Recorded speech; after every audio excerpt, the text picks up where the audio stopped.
So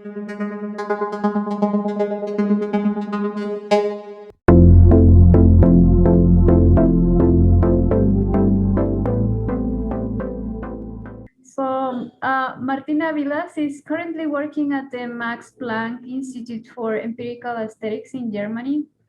And she's doing cognitive neuroscience research using computational modeling techniques. Her work focuses on understanding how the brain represents abstract knowledge and how it uses this type of information to make predictions about future events. And more broadly, she's interested in the development of computational methods that prove the format and structure of neural representations. Martina also advocates for open and reproducible research science, particularly of computational reproducibility.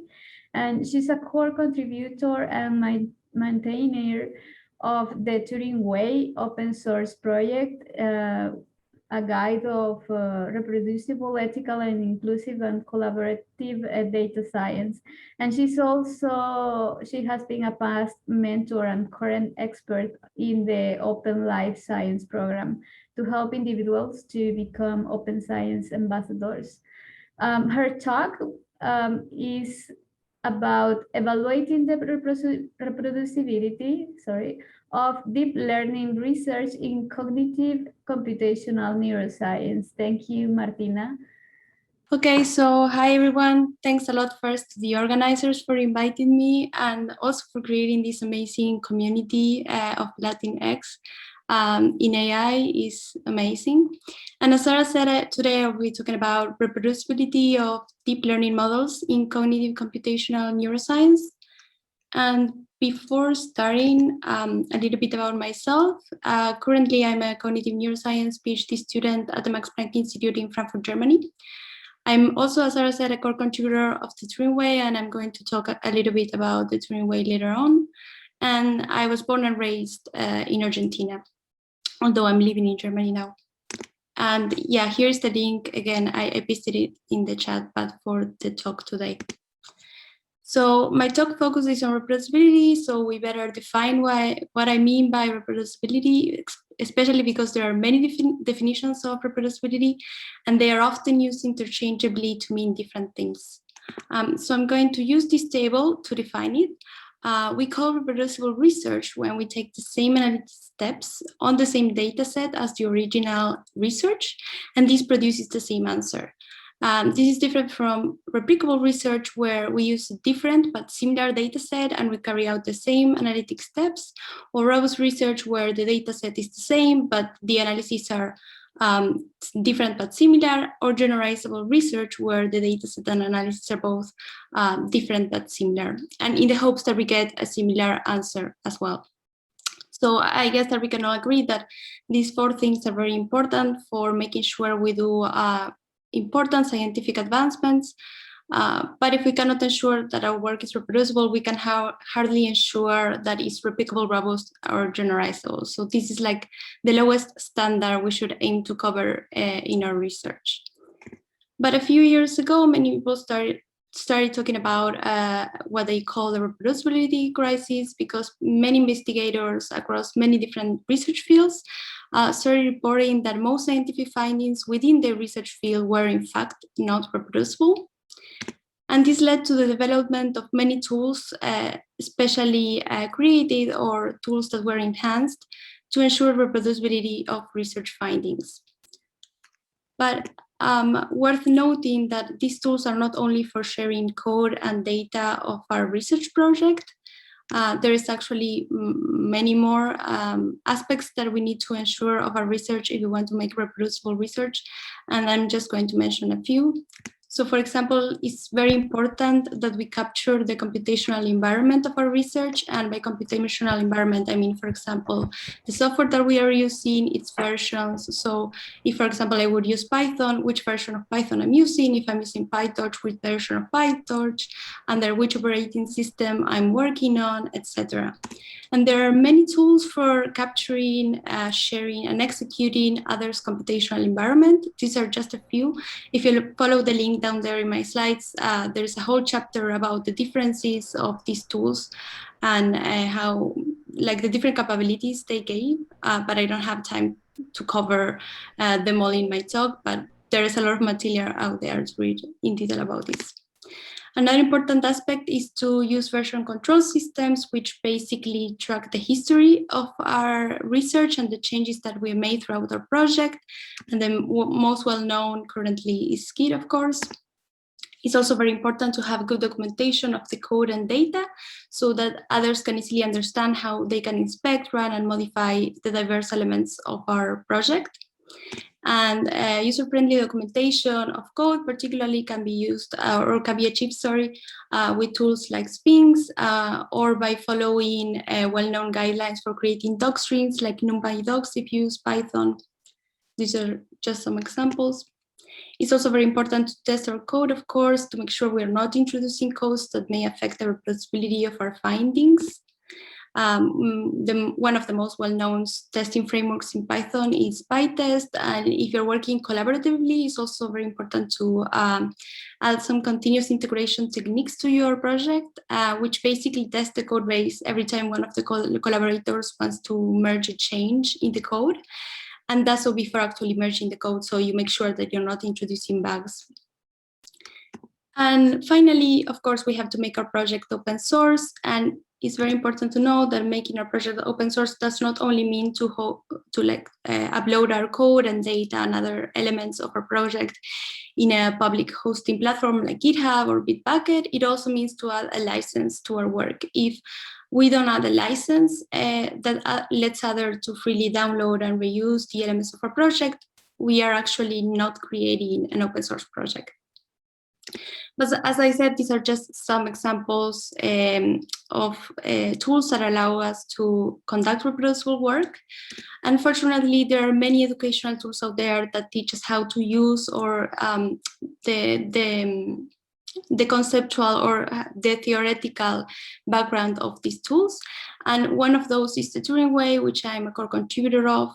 And in more detail, the Turing Ways is an online guide to reproducible, ethic, inclusive, and collaborative data science. And I left the link down there so you can actually access the online book.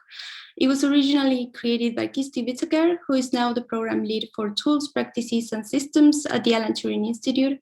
And in case you don't know, the Alan Turing Institute is the UK's National Institute for Data Science and Artificial Intelligence, and they do very amazing work, so also check them out. And if you go to the Turing Way website, you can see that its guide for reproducible research has many chapters that cover the tools that I've been mentioning and much more. But also the Turing Way is an open source project, meaning that all its content is hosted in GitHub, and you can contribute to it if you find a bug or if you think that some content is missing. You're more than welcome to open a pull request in a repository and suggest your changes. And we're also a community that we gather online regularly, where we work on the content of the Turing Way, or we work on projects that are related to it, or we just discuss reproducible ethical data science. So you're also more than welcome to join our online gatherings if you're interested. Sometimes we also host these gatherings in Spanish. We have a lot of Spanish speakers there. So get in touch with me or follow any of those links if you're interested in getting to know the project more. But besides these more generic computational and educational tools that we have applied so far, we need more specific tools for ensuring reproducibility of deep learning models, which come with their own specific challenges, right? So, for example, we know that in deep learning research, our results can vary, for example, if we change our hyperparameters, if we change the initialization that we're using, the way that we are splitting our training and testing, the way, like the data set that we're using, and many other aspects. This is a paper where some of these, like the variation of some of these stuff is discussed in detail, some of it, not all of them. And so many have suggested that we need to report all these aspects that vary in detail, or keep them constant, or log how we have varied them throughout the runs, the different runs in our particular project. And many tools have been developed for such purposes. This is just an example, MLflow. MLflow lets you, for example, to create logs of all these parameters and how you have varied them across runs, and you can easily share this with others so that they can actually reproduce a specific run in your project. It also lets you package your project in a very nice way using a very simple YAML file where you're specifying also your computational environment, the scripts that you're using, the parameters that you're using, etc. But there are many other tools for conducting reproducible deep learning. This paper that I'm showing you here actually compares all these different tools and the reproducibility capabilities they have. Is a very good resource.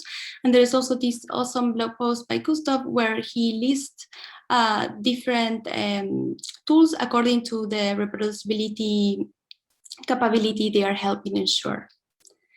Lately, the community has developed what they call machine learning reproducibility challenges, because basically static computing can put in use many of the recommended reproducible practices that I've been talking about, but this doesn't mean that the results will be truly reproducible. And that's how these challenges were born. So in a reproducibility challenge, basically what you do is people actually reproduce an already published study and report if they obtain the same results. And there are many machine learning conferences that are currently doing these reproducibility challenges. And also course instructions of machine learning courses are doing it as course assignments as well. And what's also very nice is that the best reports of these challenges have the possibility of publishing their results in specialized journals. And the same people that develop these reproducibility challenges also develop checklists for machine learning publications where they outline the different things that you should mention when you're publishing your work to make sure that it's reproducible for others. And Papers with Code, the famous website, also created a GitHub README template of this checklist that is very useful, and you have all the links down there. Now, we said that ensuring that our work is reproducible is the most basic check that we could do for our work, but is it enough to make sure that we're making substantial scientific discoveries?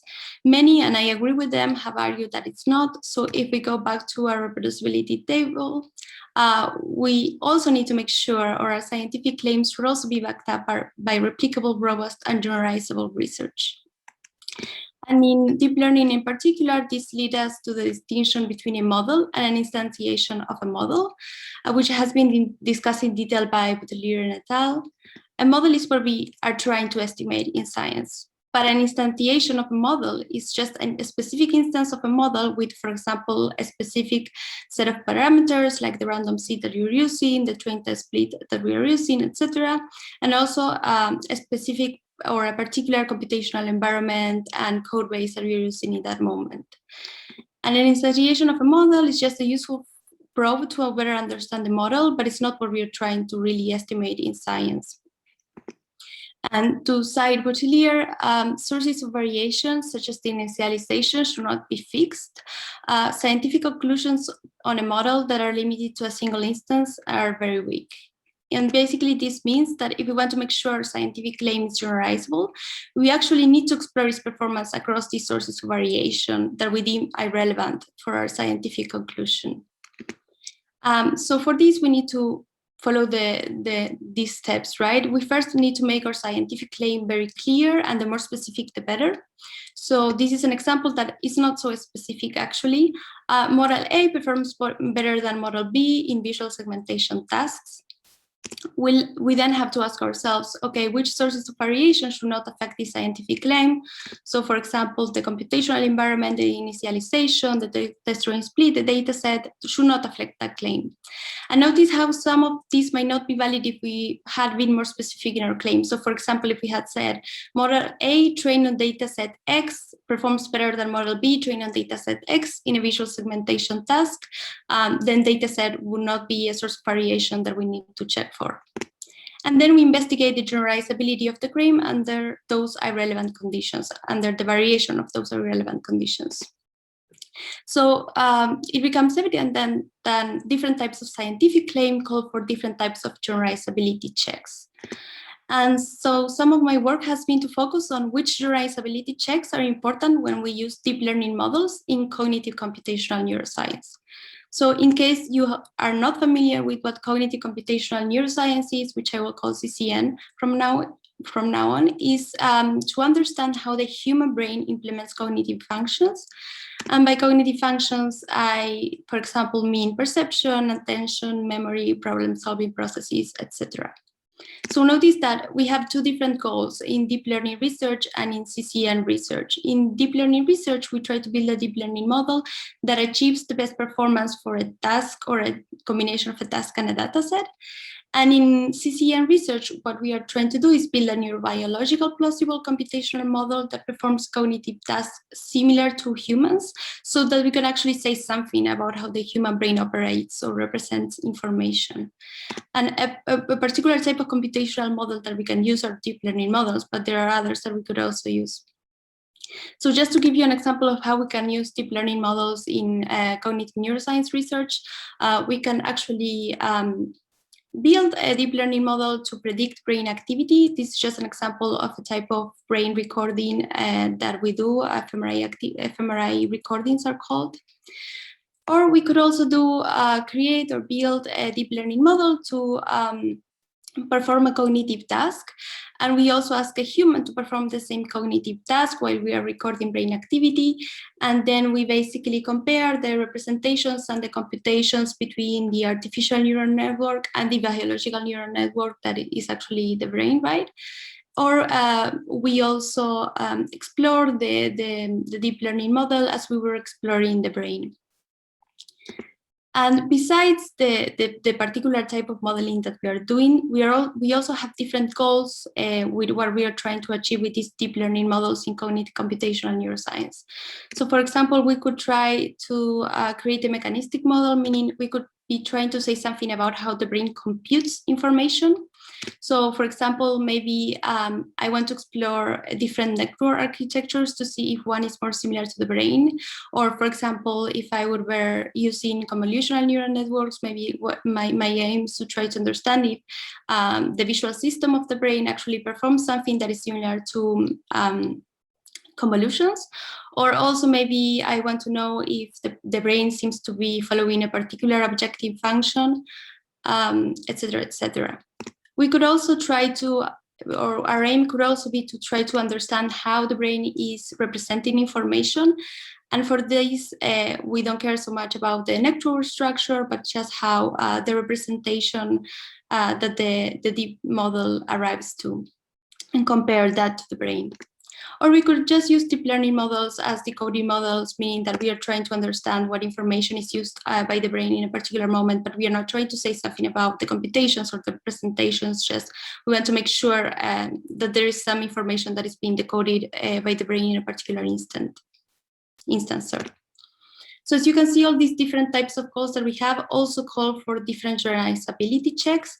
So if, for example, I'm interested in the network architecture, if one of these is more similar of how the brain operates, then I don't care about the initialization that I'm using, the test train split, the data set. All these things are sources of variation that are irrelevant for my scientific claim. Now, if I had a representational goal, then maybe I don't even care about the network architecture as well, or the objective function that my network is using, and these are things that I can vary as well. I just care about the representations that I can extract from different layers of the network. And if I'm using a decoding model, I could not even care about the representations that I achieve. I would just care to obtain good predictive performance with the network. And besides the different goals, there is also different approaches to measure or to do with this generalizability, as I've been mentioning. Some people suggested that we could do computational experimentation, which basically means to manipulate the sources of variation that we have thought, okay, these are irrelevant for our scientific conclusion, and study how the behavior of the model changes and the scientific claim holds.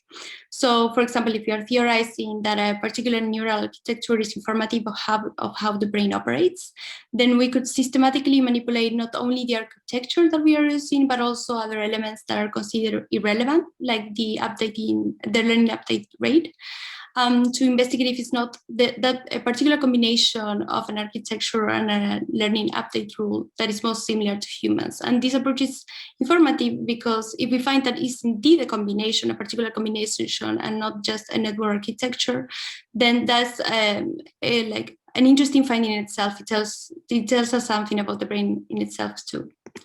Others have suggested that we can instead analyze these multiple instantiations of a model. And what we basically do is we create many different instances of a model with this by varying these sources of variation that we don't care about, and we conduct statistical analysis taking those instances as observations. So, for example, if we wanted to compare the representation of a particular layer in an artificial neural network with those of the human brain, then we create multiple instances of the deep learning model that take different initialization values. And we compare those observations with neural representations recorded from multiple subjects. And something like that has been proposed in the paper that I'm linking there. And we could also ask others or even our own research group to re-implement our model using their own code base, for example, in the hopes that during this re-implementation, they discover there is some particular meta details of our model that are important to achieve the reported performance, for example. And there are many other things that have been suggested on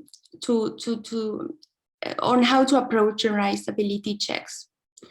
So to sum up, I hope that I've convinced you of the following claims. First of all, it's important to ensure reproducibility across scientific fields. Is something that we are currently struggling on. You should also know that reproducibility is more than sharing your code and data. And there are many tools for ensuring and learning about reproducibility, and there are also great ways to get to know them. We should also go beyond reproducibility and think about generalizability, and we should take into account that each scientific field has its own reproducibility and generalizability challenges, even if they use the same analytic tool, for example, deep learning models. So that's it for my side, and thank you a lot for listening. Thank you so much, Martina. We do have a few minutes left here for a couple questions. So if anyone has questions, feel free to unmute yourself or also post the question in the chat and we can read it aloud for you. Thank you. Hi, Martina. This is Javier. Thanks for the amazing talk. I have a very interesting question, which is, I find it always quite challenging to answer this for the reproducibility, checklist or details. How do you deal with a paper, for example, that requires things like evolutionary algorithms or even the recent neural architecture search that requires probably a complete data center to, it's not one machine that you write there the hardware and you end up with at least that part of the documentation and the details of the software. It's a complete data center. And my impression is that they need to do also for their own models to decide whether the model is good or not to keep the search. They also should be able to track the many of the things that you were talking about. Yeah, definitely. And I think that what you're pointing out is very important. It's something that is even missing from research right now. So when we started talking about computational reproducibility, it took a while actually until we started talking about computational reproducibility in machine learning research, because it comes with a lot of these challenges that I didn't have so much time to cover, but the computational power that deep learning models require make it like extra hard, or the data sets that deep learning models or deep learning research require are extra hard to make reproducible to anyone, right? So I don't have a particular answer to what you're saying. I think I totally agree that's a problem, and unfortunately we don't have the tools for it right now. But maybe there are some tools out there that are trying to overcome some of these issues. So for example, I don't know about data sets, but in the case of models themselves, that could be very heavy to retrain and try to make them reproducible. We have these so-called checkpoints where we actually can share with others checkpoints that so a person can take our model and reproduce our research from a particular instance of the trained model and do the analysis that came afterwards. So they don't have to retrain everything. But yeah, this doesn't answer your question. I think that what you're saying, I don't have an answer to, is completely valid, and yeah. No problem. Thank you. I was just wondering. Thank you very much, both Javier and Martina. It looks like we're out of time for questions, but also we will be convening together in the GatherTown space later on. So if you have other questions for Martina, please share them with her there. Thank you very much, everyone. If you can give her a big round of applause, either on mic or just through the reactions in the Zoom, that would be appreciated. We really appreciate your talk, and it was wonderful for you to share these key insights with the community, Martina. So thank you again for joining us. And it looks like our next speaker here, we have Pedro Braga. I think Pedro will be sharing with us a really great talk on his research. In particular, it is towards learning interpretable representations for perception. Pedro is a PhD candidate in computer science at the Center of Informatics at the Federal University of Pernambuco in Brazil. He has also, of course, been working with our organization in order to host the mentoring program for LatinX and AI. He is also a temporary professor at the Universidad Federal de Pernambuco as well, where he lectures on numerical calculus and introduction to programming. And he has been a part-time professor at Estacio as well. Maybe Pedro, if you would like to add some additional details as well to your bio before you get started, that would be great. Thank you very much.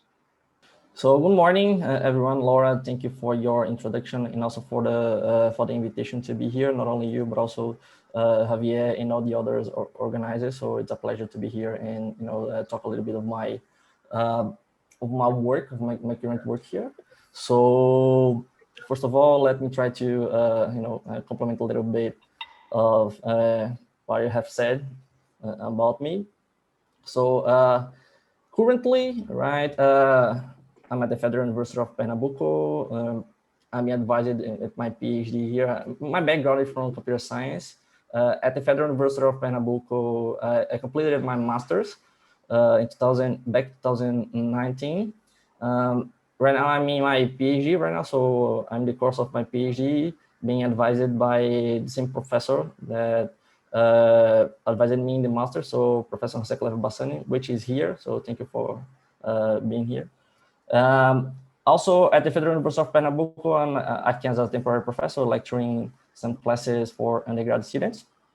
And during my master's, I started working with unsupervised and semi-supervised learning, focused on at least classical models based on self-organizing maps.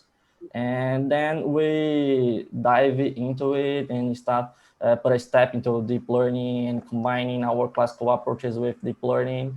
And at the current stage of our research during my PhD, we are much more focusing on how to combine those approaches into representation learning with can allow us much more applications into a variety of domains. So other than that, at the Federal University of Pernambuco, I'm also involved with a robotics team called RoboSyn, which students from undergrad to PhD are involved into robotics, developing robots and not only the hardware, but also the software, using classical approaches and also artificial intelligence as reinforcement learning and supervised learning to compete in IEEE competitions of robot soccer. So it's been a great experience to to be involved with those different areas in application domains. So if you want to take a look into those information into those applications, please look for Robosync at Google. And other than that, I cannot miss talking about the LXAI. So it's been a great pleasure to be here. So before starting anything related to my research or anything else, I have to talk about the LXAI, which I started my history, I guess, almost 2 years ago, back in early 2019, where I got involved in volunteer activities. And after that, I had a chance to, to get in contact with a lot of amazing people, the organizers, so Matthias and other advisors and senior board members of LXAI. So it was a great experience. And by that time, I said, I have to be involved in those activities. I have to be involved in this, much more involved in this community to not only to help me to improve as a researcher, as a professional, but also to help others to find opportunities and so on. So that's why I try to dive deep into those initiatives. And thanks LXAI for all of these great initiatives that are allowing a lot of students, a lot of people to improve their careers and so on. So here with LXAI, I'm pretty much involved with mentoring program, and since ICML, I guess. So I'm involved with mentoring activities. So we are hosting a variety of programs in a variety of workshops. These mentoring programs will have people to connect with experienced professionals, experienced researchers from academia or industry. So not only in the research field, but also software engineering and all the other related computer science related areas. And I also cannot, avoid citing here two important names for me. First of all, is Vezein Stoyanov, because I'm not only also trying to grow those programs for us to make a greater impact, but also I'm also trying to improve, right, throughout the process. So I have two great mentors during this last 2 years here, which is Vezein and Christian Canton. So it's been great to learn from them as well. And these mentoring programs are, completely related to improving as professionals, but we are pretty focusing on research opportunities, right? So this is what particularly I'm looking for. Open this board for LXAI members. So yeah, it's been great. So it's been NeurIPS and ICML, CVPR and ICV that are getting involved. So thank you, Laura and Javier, for the invitation and allowing me to talk about the LXAI from my own perspective. So yeah, it's been great. And I just missed here some slides, but if you want to take a better look into my details, please go ahead and look at my website. And yeah, that's it. So basically right now, once we already finished those introductions and my willing to talk about the LXAI and my team here, my work in a general way, let's go into my presentation title, which is Towards Learning Interpretable Representations for Perception. So let's go dive into it. And yeah, so it's important to, start talking about perception, right? The idea of this talk, it's focusing on, the title is much more focusing on the longer term, in a broader goal that we are working step by step, baby step to pursue. But yeah, let's state some important things here. First thing about perception, right? So in common terminology, if you want to mention it, we can see it as the way you think about something in your idea of what is like, right? And then can also explain as the way that you notice things with your senses or of sight, hearing, etc. So sensorial inputs, right? Or the natural ability to understand and notice things quickly. But however, in this area of philosophy, psychology, or cognitive science, which motivate us to go deep into this perception definition, we can see as a process of attaining awareness or understanding of sensory information. So that said, we can start thinking about how can we use those concepts in a context of neural networks. So can we use neural networks to learn and discover effective and interpretable representations of the world, seeing the world as an environment? So that's one of our questions that we're conducting right now into our research. And to talk about it, we have a lot of question marks, we have a lot of possibilities here. But some examples here, could we use neural networks and visual representation, visual representation, sensorial visual inputs to learn visual representation of objects, their relations, effect of actions by interacting with them. We can also see those developmental robotics paradigm, where we can think about build robots to learn new things as they interact with humans in the environment. And also design, I don't know, a robot for learned language and much more examples. So we are focusing here in how to represent and discover those information about the world, right? So how to build those interpretable representations.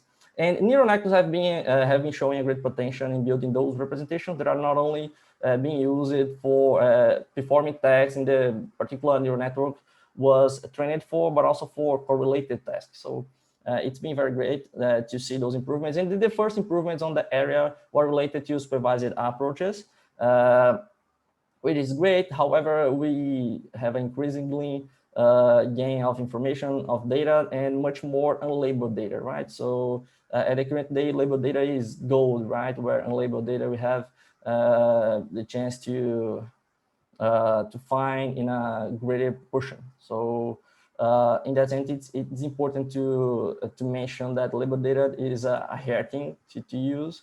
So this area of learning effective visual representations without human supervision, without labels, is a long-standing problem. And particularly for visual representations, talking about unsupervised learning and more recent approaches, we have, in the literature, a lot of people working on it, and we have seen much improvements, and we can see some important models based on deep clustering, self-supervised learning, generative models, which aims at learning from unsupervised data and unlabeled data, right? So at this talk here, I will focus more on deep clustering, right? And particularly in deep clustering, the idea is to treat representation, learning, and clustering as a joint task, right? So we can use traditional classical models for clustering to, to find clustering-friendly representations, and that preserves the prior knowledge of the data. So to do so, we are particularly focusing on a family of clustering algorithms called self-organizing maps. And those models have been proven to be suitable for clustering high-level features and to find those high-level features. So to work with clustering with this deep learning scenario, with these deep, with more recent approaches and more effective approaches, we have this taxonomy, which separate those possibilities into a multi-step sequential deep clustering, joint deep clustering, and this closed loop multi-step deep clustering, which differs from how can we attach the clustering method. If it's a joint task, or if it's pre-training followed by a fine-tuning and so on. So we have those areas here. So bootstrap as a pre-training and then clustering. We have closed loop as a pre-training, clustering, and then fine-tuning, retraining to build more robust representation here. And we have the joint deep cluster where the magic really happens and what you are really interested in. So the idea of train clustering models and represent in deep neural networks in a joint way to find representations in clusters, friendly representations in clusters, which is that shows smooth transitions in this between cluster points and a great separation of those classes. So we have the self-organizing map, which is a prototype-based model, which has a biological plausibility, some abstractions that allow us to preserve data topology and can help us to map high dimensional to a low dimensional space with these approaches, and it's being applied to a variety of problems. However, it has some limitations as it's a fixed topology, and to consider each dimension of input data as with the same importance. However, when we are looking at those days data, we have a great variety of number of dimensions, so it's not so suitable for high dimensional data, for instance, because we have to find which features really important to import to our particular task. So Laura, could you please tell me how much time that I have left here? It's about 10 minutes or a little less? Yes, so you do have about 10 minutes, and we can shorten the Q&A as well, because that can happen during the gather town. So go ahead, you're fine. Okay, perfect. So talking about synchronizing maps, the idea here is to have a grid, to have a 2D visualization where we can present some data there and try to find the most close winner node given a Euclidean distance, which is aimed to be minimized. So after that, when we find those winner nodes, we try to update the map towards the data. So the idea is to really understand the topology of the data and try to replicate it in a low dimensional perspective. So that's basically that. So that's how self-organizing maps actually works, right? So when we are going to high dimensional data, high dimensional problems, we come up with different dimensions, meaning not all the dimensions are really important to the problem. So it's pretty important to understand which dimensions really are relevant for us. And also it's important to notice that if we are in a high dimension space, or not only high dimension space, but we can have even in small dimensional space, these relations where one sample belongs to more than one group. So for instance, here, if we have this relation between triangle and color, size, and shape, we can see, triangle and a sphere here belonging to the same group if you consider size, color, and shape, for instance. So this is an important concept for us to consider. And the classical approaches from Son are not so good, right, to when applied to those kind of problems. But yet it's being applied to a variety of problems in deep clustering context, even though with the classic Son and its limitations. So for instance, here we have this Son VAE, SON VAE, which combines a versional autoencoder, Markov models, and a synchronized map to learn latent encodings. So it's one of the most prominent models in the current state of the art. We also have a deep embedded synchronized map, which combines an autoencoder with a SON to learn this latent space, to learn this representation in the latent space that can allow us to build, interpretable representations of the input data.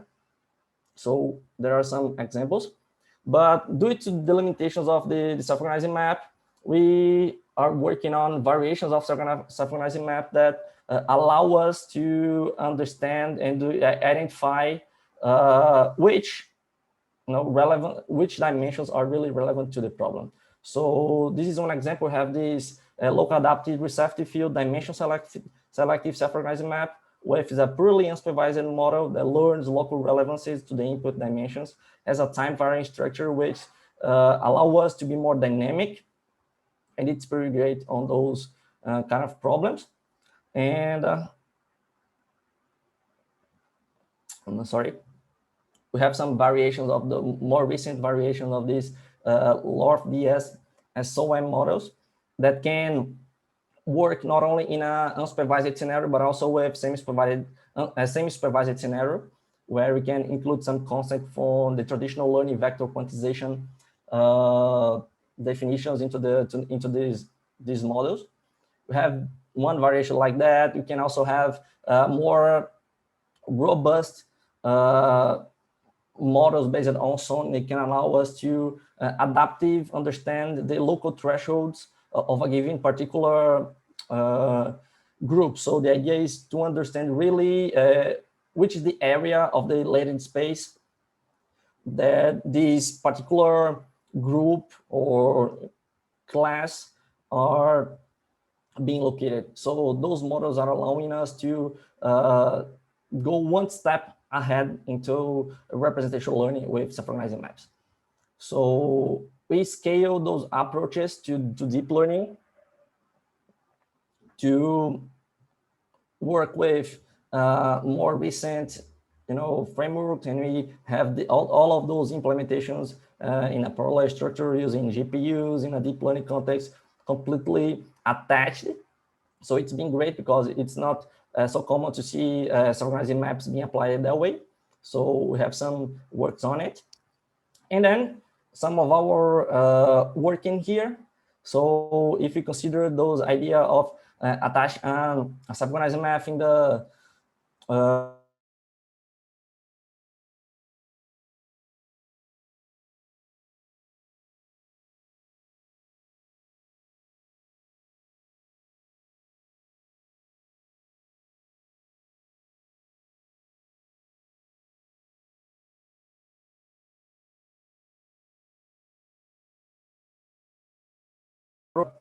the model is trained in a combined way, right? So we can estimate the unsupervised error and propagate it towards back propagate it towards other layers. So it's been good to see that it works. And here we can show some results of the latent representation and the neighborhood between nodes in our model.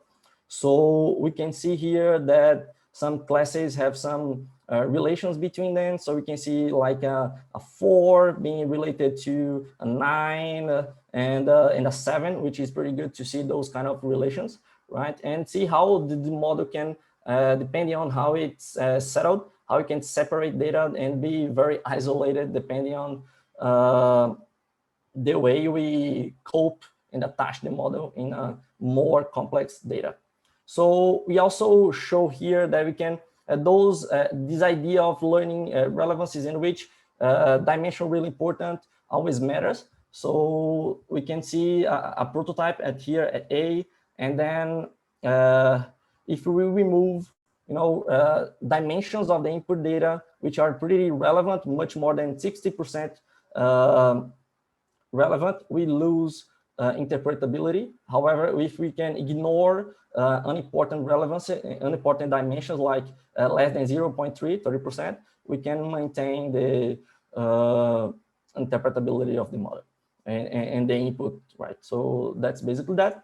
Here we can see how we can represent a particular class, like a 0 here. And if we have different representations of a 0, which is the intersection? How can we really represent a 0? So here in D we have this. So is this above and this other part here below for a 0? For a 4, the really important part is the middle of a 4, which defines a number 4. And those intuitions we get from our from our model, from the reconstructions of our model. Let's see here, we also have how we find representations of a number 2. So we have here a prototype, two different prototypes for number 2, 2 different prototypes for number 7, and which is the most closest input sample for each kind of way to write a 2, to write a 7. So it's been good to see it. And we are doing that based on this gradient-based approach where we estimate the unsupervised error. And the idea here is also to keep doing this, to improve, to build even more robust models to rule interpretable representations, and also to apply to a more practical applications as field shop learning, semantic mapping, online learning, and also reinforcement learning. So for instance, here has some results of applications in a scenario here of purely clustering, but also with semi-supervised learning, giving 1% of available label to up to 100% of available labels. And the model is basically good, you know, compared with its peers in the state of the art in literature. We can also apply to development of robotics into semantic mapping. So those models are being really good and finding those relations and finding those mappings in a robotic scenario, right? We can also use this to consolidate features given sensorial input from the environment as a robot, or looking into the environment and consolidating it, extracting features and combining it into topological map, and using concepts from self-organizing maps to, you know, consolidate features and classify outputs and identify places, identify object, and it's feeling pretty good on it as well. And yeah, for future work, we have left some, you know, concept acquisition ideas for verbs, learning from videos, and talking about representation learning. We want to go beyond topology and evaluate disentanglement, compositionality, locality, right? And replace those classical models with some kind of local self-supervised learning, also learning variant representations and much more. So that's basically that. Thank you for having me here. Sorry if I extrapolate a little bit of the time. So that's it. Thank you so much, Pedro. That was great. You went super in depth in a very short period of time. So that's, you know, a record, I think, for our members as well. Since we are kind of close on time here, if everyone can give Pedro a round of applause, we will hold questions until Gather Town. If you want to also just post questions in the chat to make sure you don't forget them, that's fine. And Pedro can also answer questions via the chat while we are moving on to our next segment. So thank you very much, Pedro. Big round of applause. We really appreciate your presentation and your time, and of course all of the effort and contribution that you give to the Latinx and AI community. So thank you again.